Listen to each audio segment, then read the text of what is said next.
Alors, je vais vous montrer un réglage très important. On va sur Picharm, préférences, où vous pouvez faire commande virgule.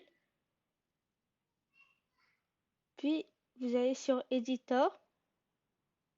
Et après, vous voyez Color Scheme.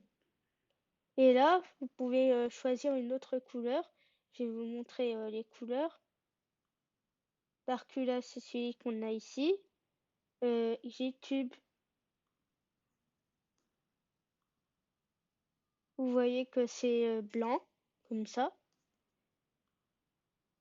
Height Contrast,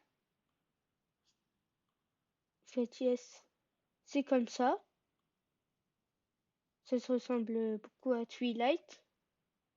Monokai, c'est comme ça, vous allez voir. C'est des couleurs différentes. Twilight, c'est comme ça.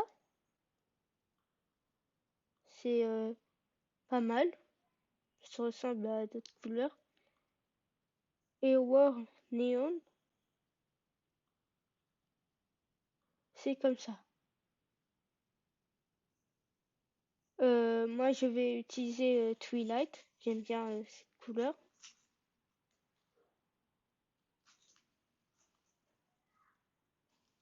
On fait OK. Et vous voyez, la couleur a changé. Alors, comme vous auriez pu le constater, Picharm a des couleurs différentes. Les chiffres sont devenus orange au lieu de bleu. Le while, les while jaune, fonction jaune, les méthodes jaunes. Puis il y a aussi false, les if, les for, in, et encore, encore et encore. Moi, je trouve qu'on voit mieux les couleurs, c'est mieux. Maintenant, on va un peu changer les noms pour que vous compreniez mieux. Alors, ici, vous pouvez l'appeler nouvelle partie.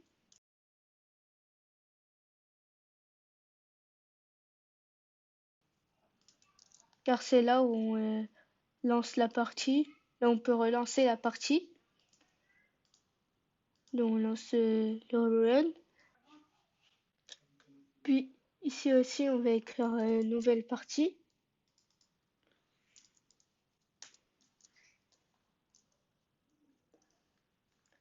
Si on écrit démarrer,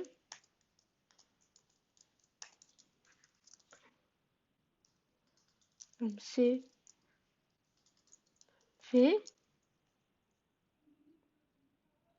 Et après, tout le reste, on le laisse tranquille. On change pas le nom.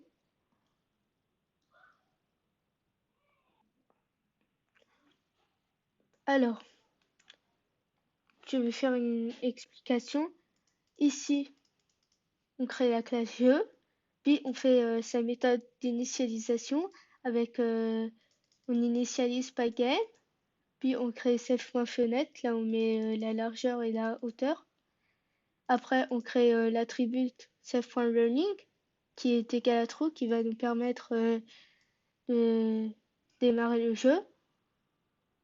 Puis après ça, on a la fonction pygame.display.setCaption, dont on donne le titre de notre fenêtre. Après ça, on fait l'attribut save.clock. Là, on va utiliser le FPS avec le nombre d'images par seconde.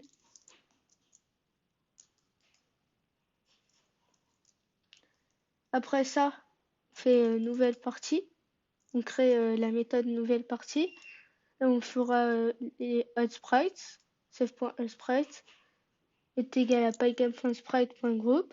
Puis, on crée un attribut lié à la classe carré. Après, on rajoute l'attribut save.carré dans save.sprites. Après, on démarre jeu dans la méthode nouvelle partie. Après, on crée la méthode update. Là, on va updater save.sprites, mettre à jour save.sprites sprites. Puis après, on crée la méthode démarre-jeu. On va faire un while. Donc self.learning est égal à true. Alors il va faire self.clock.tick fps. Donc, on va utiliser le nombre d'images par seconde.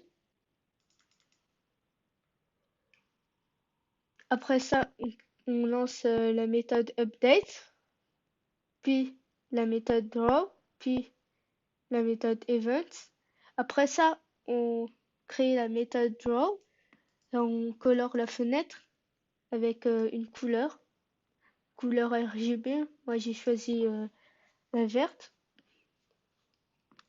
Puis, on dessine self.sprites dans la fenêtre. Après ça, on flippe la fenêtre pour qu'on puisse tout voir. Après, on fait events, les événements. À la place de, alors, pygame.event.get, c'est les événements qu'il va recevoir sur la fenêtre. Alors, à la place de d'écrire pygame.event.get, on va juste écrire event. Si event.type event est égal à pygame.quit, ça veut dire le bouton rouge en haut, ici, qui nous sert à fermer, alors self.learning est égal à false.